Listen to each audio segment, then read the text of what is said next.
என்னிடத்த தாய் தந்தைகள் ஏதோ மகன் இறந்துருவா அழுகுறாங்க.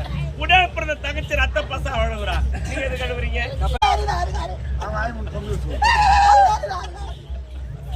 என்னிடத்த தாய் தந்தைகள் ஏதோ மகன் இறந்துருவா அழுகுறாங்க. உடல் பிறந்த தங்கச்சி ரத்த பசா அழுகுறா. நீங்க எதுக்கு அழுகுறீங்க? தப்பா நினைக்காதீங்க ஐயா. உண்மையிலே தப்பா நினைக்காதீங்க ஐயா. ஏண்டா ஊர்ல இப்ப கூட நம்ம கிராமத்துல கூட சரிங்க நோய்வாய்ப்பட்டு ஒரு வயசான பெரிய தென்னைமலை பட்டு நம்ம முடியாம படுத்து கிடப்பாங்க. பாவப்பட்டு 50 ரூபாய் கொடுத்து ஒரு சோறு எவனும் வாங்கி போட சாப்பாடு வாங்கி கொடுக்க மாட்டாங்க. செத்ததுக்கு அப்புறம் 500 ரூபாய் கொடுத்து மாலை கட்டணம் போடுவோம். இருங்க அவன் நல்லா பூ அலங்காரத்தோட பாட செய்து அவன் தூக்கி போறாங்களா இல்ல கவுரு கட்டி காலில் ஈத்து போறாங்க தெரியுமா? தெரியாது.